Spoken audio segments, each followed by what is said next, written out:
Isang mapagpalang araw sa ating lahat, mga ka-backyard. Ito, i-update ko lamang po kayo dito sa backyard natin. At marami na pong mga nangitlog na maalaga natin, mga ka-backyard. At doon sa dulo, kung mapapansin nyo po, ay gumawa ako ng silungan ng ating mga sisiw doon sa brooder. So, ipapakita ko po sa inyo ngayon yung ating ginawang simpleng lang mga ka-backyard, panangga sa ulan, no? So bago ang lahat, ito ikot ko muna po kayo.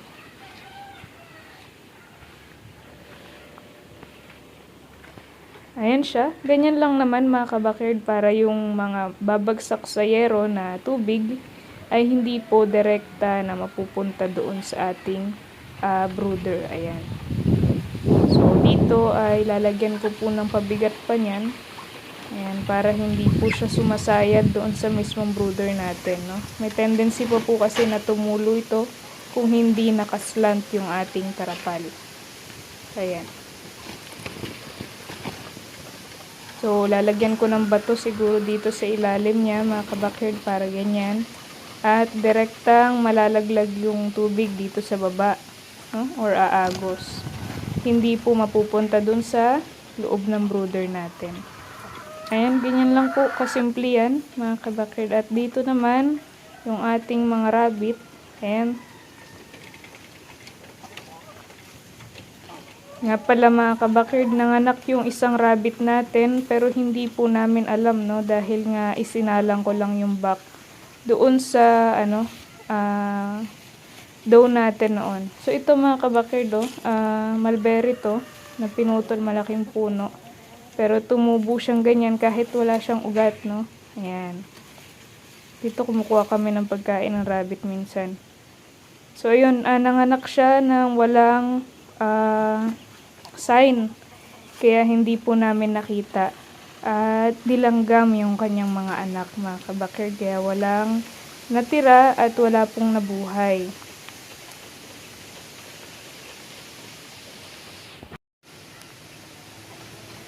So, ayan mga ka-backyard, ipapakita ko lamang sa inyo yung mga alaga natin dito ngayon. Ayan yung rabbit natin at ayan wala pong natira sa mga anak niya, sayang, no? At doon po banda, mga ka-backyard, ay yung brooder natin, no? Inakyat ko na dito para na sa ganon ay sama-sama na po yung mga alaga natin dito sa likuran, ano? Yan sila mga ka-backyard, yung mga alaga natin dito. May Bibe, Rhode Island Red at Native, no? So ngayon mga ka-backyard, ito ipapakita ko sa inyo yung pamamaraan ko ng pag-brood ng mga sisiw, no? So, ang mismong brooder niya mga ka-backyard ay itong karton. Pakita ko sa inyo. Yan po yung tinatawag na brooder, mga ka-backyard. Ayan. Kasi itong kulungan natin ay wala siyang brooder. Kumbaga, open-open siya, no? Pwede nyo itong gawin kapag kokonti lang yung sisiw na ilalagay nyo. So, kung hindi naman po ay dapat lagyan nyo ng karton yung ilalim at least, no, sa ganito kalaking brooder, 3 ilaw or 4 na ilaw na tigto 25 watts, no? Lagi nyo pong tatandaan mga ka-backyard na ang brooder, no, ang init niya is 1:1. Isang sisiw po ay 1 watts ang katumbas, no? So, yan. So, kung 100 ng sisiw nyo, ay 100 watts din. Pero, depende yan sa laki ng brooder nyo, mga ka-backyard, no? So, sa ganito kalaking brooder, at least 4 na tigto 25 watts para even po yung init sa loob. Ayan yung sasabi ko sa inyo, mga ka-backyard, no? Yung mga gustong pumasok is makakapasok lang. Unlike po kasi dun sa brooder na, na naka-enclose lang, is may mga nai-stress po doon. May mga sisiw na ayaw ng init, no? Sobrang nainitan, kaya wala silang choice. Doon, may mas choice sila mga ka-backyard. So, dito ay yung ating manok. Ayan, ewan ko kung naglilimlim na po ito or nangingitlog pa lang. So ayan. Tapos dito mga ka-backyard, meron ng mga itlog ng dekalb natin dito.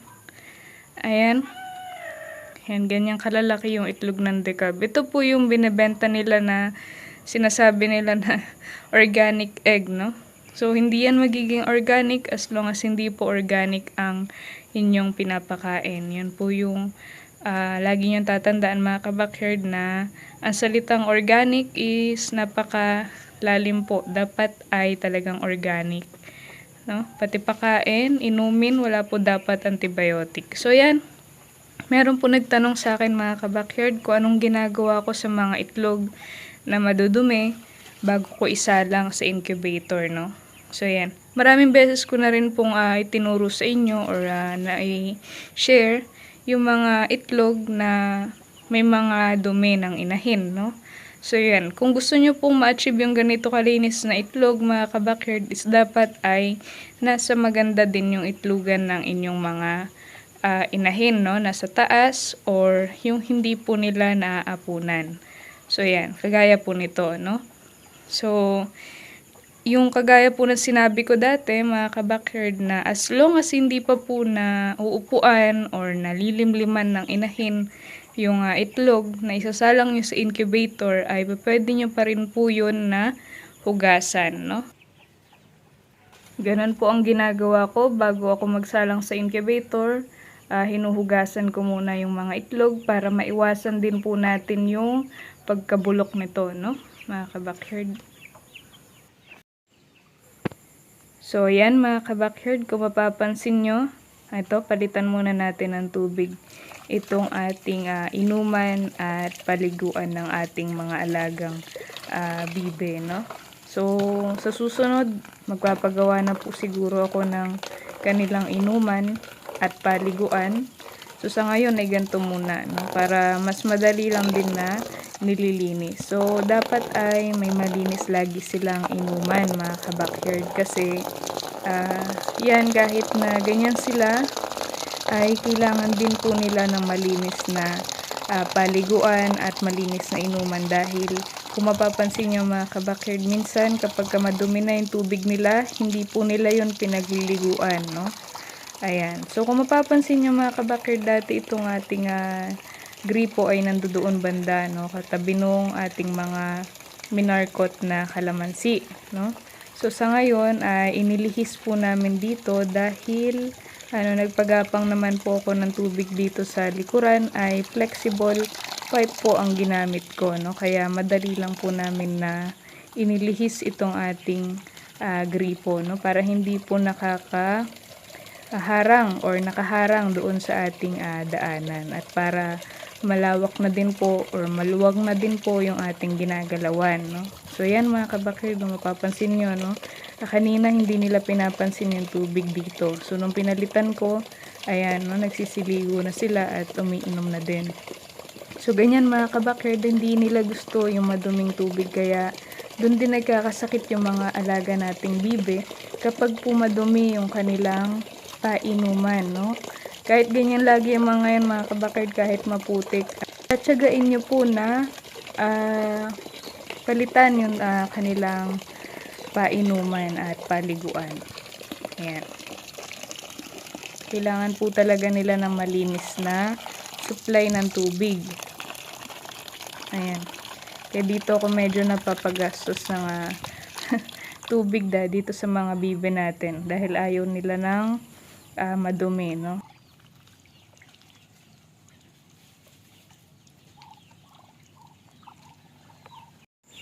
So, ito naman mga ka-backyard, yung kagaya nung kaninang pinakita ko po sa inyo sa brooder, yung karton, no? Itong mga ito po ay sa ganong paraan ko lang din po ipinalaki. Kung maalala nyo mga ka-backyard, yung dati kong mga na-upload na video, ay karton lang din yung pinaka-brooder nila. Pero dun din po sa mismong kulungan na yun, dun ko lang din sila brinood gamit ang karton. So ito ay magdadalawang buwan pa lamang po na upgraded native chicken. Ayan, kung mapapansin nyo, sobrang healthy mga ka-backyard at wala man lang kasipon-sipon, no? So bago nyo po ma-achieve yung ganyan kalaki, na ayan, ito yung Brahma natin mga kabakyard. Ito ay possible roux, no? Or cockerel, ayan. 2 months old mga kabakyard. Ayan, bago nyo ma-achieve yung ganitong klase ng mga sisiw, ay dapat po ay ma-perfect nyo po ang pagbubrood sa kanila, no? So, bibigyan ko kayo ng mga tip mga kabakyard kung paano nyo po mape-perfect yung pagbubrood mga kabakyard, no? Ito ay based lamang po sa ginagawa ko dito sa ating mga alaga, no? Ito mga kabakyard, disclaimer lang, as experience ko lamang po ito, no? Pwede nyo pong gayahin or pwede po kayo mag-comment kung ano mga pwede nyo ma-share sa mga viewers po natin, no? Sa mga kapwa po natin na nag-aalaga, no? Ito mga kabakyard, dapat po ay maayos po yung brooding stage nila, no? Ano nga po ba ang brooding stage? Yun po yung day old to 1 month old mga kabakyard na dapat ay nasa brooder sila, no? Yung brooder po, yun po yung mainit na may ilaw na kulungan nila, no? Dahil kapag sumablay dun mga kabakyard, na-stress yung ating mga sisiw, no? Ay hindi kakain yan at hindi rin iinom. So kapag nangyari yun, ayan, nasugat na nga tayo. Kaya pag nangyari yun mga kabakyard ay syempre mahihinto po sa paglaki yung ating mga alaga, no? At mahihirapan na po tayo na mahirapan na po tayo na habulin yung kanilang paglaki. So dapat ay maayos po yung brooding system natin, no? Hindi dapat sobrang init at hindi din po dapat nalalamigan yung ating mga sisiw, no? Ayan, mga kabakyard, dito magdadalawang buwan pa lamang to na upgraded natives. Ito naman po mag-iisang buwan na Rhode Island Red. Ayan.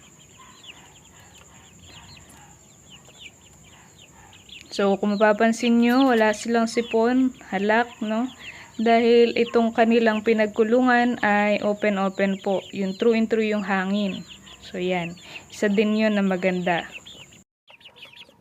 Ayan. So, at syempre mga kabakyard, after ng brooding stage, dapat kapag ililipat nyo na sila ng kulungan, ay nasa maayos po, no? Yung laglagan ng ipot nila ay hindi nila or yung ipot nila hindi po nila natatapakan or nakakain, no? Pati sa inumin, hindi po dapat nalalagyan ng dumi. So ito ay gagawin kong selection ko ng magiging breeder natin, no? So ito yung ating Brahma na possible hen. Ayan. Ito kapatid niya yung isang pinakita ko kanina, mas malaki nga lang po yun dahil nga po cockerel po yun, no? So yan, mga kabakyard, yung ito 10 piraso lamang po ito pero napaka healthy nila.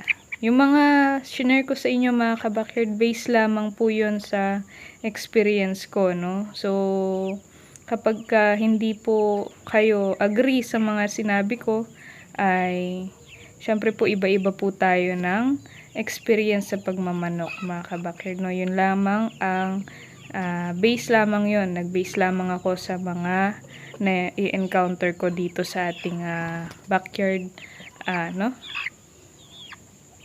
Ayan. At syempre dapat yung kanilang paglilipatan ay nasa maayos na lalagyan. Hindi po dapat sila nababasa pag umuulan or hindi po sila nasisikatan ng direkta sa araw, no? At may maayos po na flow yung hangin. Ito mga kabakyard, dark mahogany Rhode Island Red. Tingnan nyo naman po yung kulay.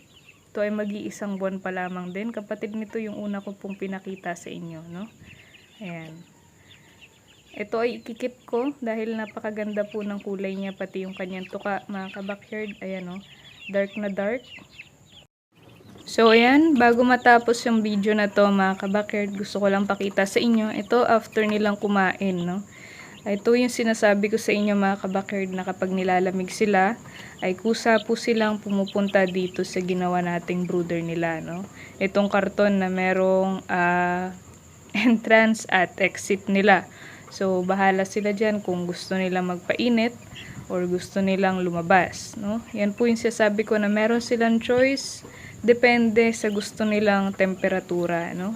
Ayan, ito yung mga kumakain po, no? Hindi lang puro init. So, syempre, dapat meron din silang lamig. At kapag nilalamig naman, ay meron silang init. So, yan yung itsura na sa loob na mga nagpapainit na sisiw natin, no? So, yun lamang sa ngayon, mga kabakerd. At happy farming at happy breeding po sa ating lahat.